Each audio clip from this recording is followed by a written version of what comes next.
soit avec vous. Et avec votre esprit. Évangile de Jésus-Christ selon saint Marc. Gloire à toi, Seigneur. En ce temps-là, Jésus se mettait en route quand un homme accourut et, tombant à ses genoux, lui demanda « Bon maître, que dois-je faire pour avoir la vie éternelle en héritage ?» Jésus lui dit « Pourquoi dire que je suis bon ? Personne n'est bon sinon Dieu seul. Tu connais les commandements, ne commets pas de meurtre, ne commets pas d'adultère, ne commets pas de vol, ne porte pas de faux témoignages, ne fais de tort à personne, honore ton père et ta mère. » L'homme répondit, « Maître, tout cela, je l'ai observé depuis ma jeunesse. » Jésus posa son regard sur lui et il l'aima. Il lui dit, « Une seule chose te manque. Va, vends ce que tu as, donne-le aux pauvres, alors tu auras un trésor dans le ciel, puis viens, suis-moi. » Mais lui, à ces mots, devint sombre, et il s'en alla tout triste, car il avait de grands biens. Alors Jésus regarda autour de lui et dit à ses disciples, « Comme il sera difficile à ceux qui possèdent les richesses d'entrer dans le royaume de Dieu. » Les disciples étaient stupéfaits de ces paroles. Jésus, reprenant la parole, leur dit, « Mes enfants, comme il est difficile d'entrer dans le royaume de Dieu, il est plus facile à un chameau de passer par le trou d'une aiguille qu'à un riche d'entrer dans le royaume de Dieu. » De plus en plus déconcertés, les disciples se demandaient entre eux, « Mais alors, qui peut être sauvé ?» Jésus les regarde et dit, « Pour les hommes, c'est impossible, mais pas pour Dieu, car tout est possible à Dieu. » Pierre se mit à dire à Jésus, « Voici que nous avons tout quitté pour te suivre. » Jésus déclara, « Amen, je vous le dis. Nul n'aura quitté à cause de moi et de l'Évangile une maison, des frères, des sœurs, une mère, un père, des enfants ou une terre, sans qu'il reçoive en ce temps déjà le centuple. Maison, frères, sœurs, mères, enfants et terre, avec des persécutions, et dans le monde à venir, la vie éternelle. » Acclamons la parole de Dieu. Louange à toi, Seigneur Jésus.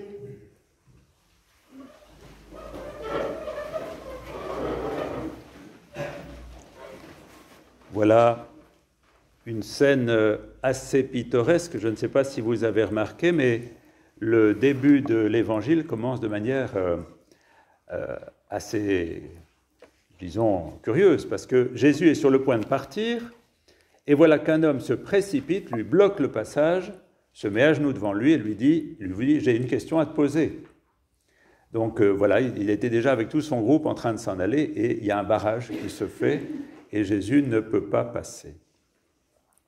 Et la question semble très importante pour cet homme, puisqu'il se permet de bloquer tout le convoi. Que se passe-t-il ? Cet homme est un homme de devoir qui fait beaucoup de choses très bien, hein, et il est riche. Alors on verra que pour les apôtres et les disciples, et pour l'Ancien Testament, la richesse était un signe de bénédiction de Dieu. Donc si on était riche, c'est qu'on était forcément béni de Dieu. Vous voyez un peu la relation. C'est pour ça que ça sera difficilement compréhensible quand Jésus dit que les riches ne peuvent pas facilement entrer dans le royaume, puisque c'était un peu l'inverse qu'on disait. Si on est riche, donc Dieu est de notre côté et c'est bon signe. Alors que se passe-t-il ? Bien, cet homme est soucieux toujours de progrès, soucieux de vivre conformément à la loi, et il est soucieux aussi de se regarder vivre la loi. Je me souviens d'un moine dont son père abbé disait il cultive son ascétisme. Et donc un peu se regarder en train de vivre, de bien vivre les choses et de se glorifier. Vous savez, il y a un autre passage dans l'Évangile où on a un pharisien et un publicain, et il y en a un, le pharisien est devant et il est tout content de dire à Dieu tout ce qu'il fait de bien, et de regarder l'autre avec commisération en disant « celui-là est un pécheur, il n'a rien de bon chez lui, mais regarde-moi ». Donc cet homme finalement passe son temps à se regarder, à se contenter de ce qu'il est. Et il a des biens, on dirait que cet homme en fait cherche une sécurité de tous les côtés, si vous voulez. Les biens le sécurisent son angoisse. Bon, on est dans un monde quand même traversé d'angoisse, vous le savez bien, on a vécu pendant 2 ans et c'est pas terminé avec cette pandémie et puis toutes les conséquences. Et puis dans nos vies, il y a des moments où on se sent très fragilisé. Et on peut rechercher dans une sécurité matérielle eh bien, à faire taire un peu en nous l'angoisse. Vous savez, en comblant le vide par du plein de confort, de comptes en banque plus ou moins remplis, ou même si on a des petites économies, on fait bien attention, parce que ça sécurise. Ça sécurise, et puis aussi, il peut y avoir une sécurité par rapport à Dieu en disant je fais bien tout comme il faut, donc je suis sécurisé aussi, j'ai l'assurance pour la vie éternelle. Or, Jésus ici, il va mettre tout par terre.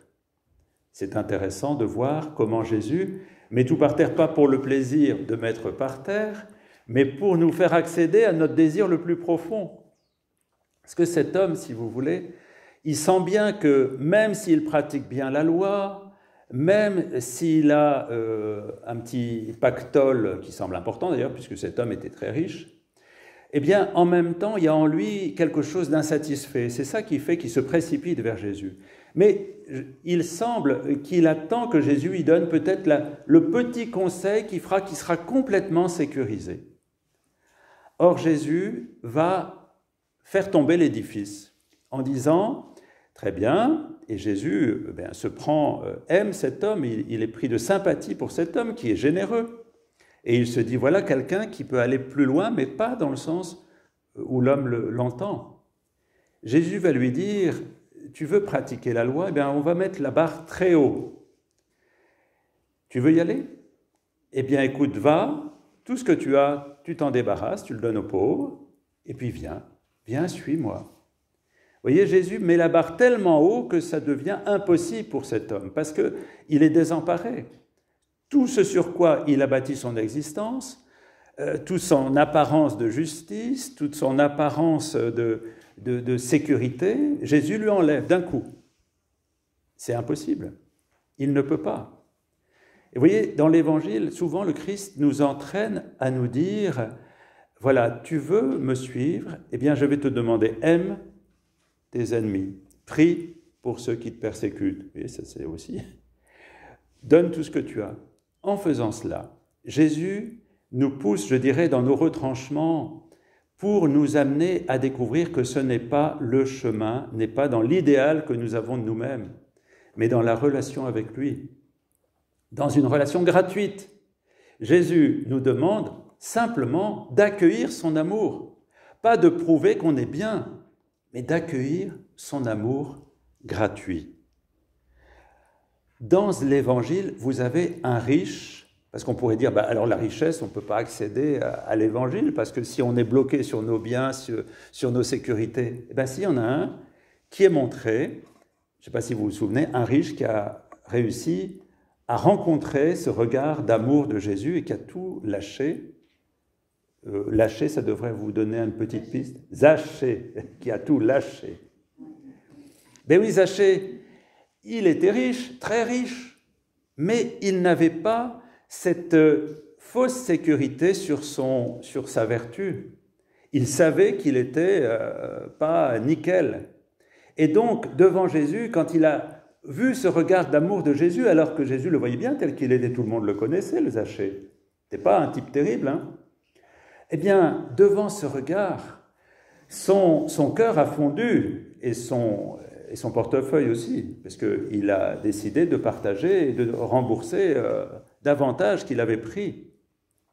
Vous voyez, le gros piège finalement, ce n'est pas la richesse matérielle, c'est le sentiment qu'on peut se débrouiller tout seul, alors que l'Évangile, ça nous amène à de la relation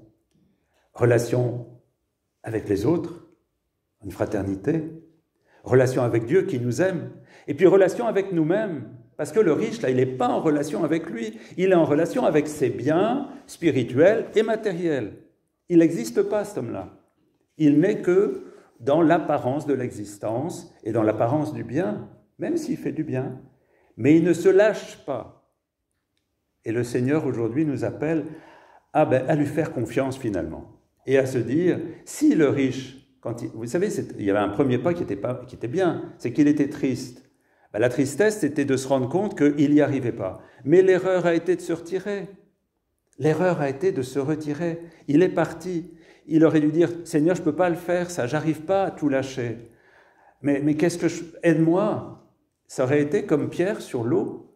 Quand Pierre marche sur l'eau, vous savez, sur la mer, à un moment, il se rend compte qu'il n'y arrive pas par lui-même. Alors, il y a une main qui est tendue, il l'a saisie. S'il s'était continué à se regarder lui-même, il aurait été tout triste, il aurait coulé, Pierre. Et cet homme, eh bien, il se retire. Ça ne veut pas dire que le lendemain, il ne va pas y aller. Il peut réfléchir et le lendemain courir après Jésus, de nouveau le bloquer et dire, oui, je suis prêt. Vous voyez, ce qui est proposé là, c'est de bâtir notre vie sur un amour qui nous dépasse. Je me souviens d'une religieuse qui avait été interviewée il y a 30 ou 40 ans dans une abbaye dans le nord de la France. Enfin, l'abbaye n'existe plus maintenant. Elle était assise dans sa chambre et la journaliste qui l'interviewait disait « Ah, c'est formidable, vous avez tout quitté pour suivre le Seigneur. Et vous, c'est formidable parce que vous aimez tellement le Seigneur que vous avez tout lâché. » Elle disait « Je ne sais pas si j'aime le Seigneur, mais je sais qu'il m'aime. Et c'est sur son amour que j'ai bâti ma vie. Parce que moi, je suis faible, mais lui, il m'aime. Et c'est pour ça que je suis là et c'est pour ça que je dure. » Et que le Seigneur nous donne de découvrir qu'il n'attend pas de nous que nous soyons parfaits, dans le sens d'une perfection où on pourrait se contempler dans la glace tous les matins en disant « Comme je suis parfait ». C'est pas bon, ça ne mène à rien, parce que la glace, c'est rien. Non, le Seigneur attend qu'on le regarde lui. C'est lui notre miroir. Et que dans son regard, on se rend compte que pas parfaits que nous sommes aimés. Et que les autres aussi sont aimés pas parfaits qu'ils sont et qu'on peut marcher ensemble. Eh bien, à ce moment-là, on s'ouvre, si vous voulez, les mains se desserrent. On n'est plus serré sur notre perfection, sur nos biens, mais l'amour qu'on ressent fait qu'on ouvre petit à petit ses mains et qu'on peut accueillir le monde, les nuages, la lumière, le soleil, les autres, nous-mêmes et Dieu. Et que le Seigneur nous donne de découvrir que nous sommes nous aussi grands et beaux parce que nous sommes aimés. Pas parce que nous sommes parfaits, parce que nous sommes aimés.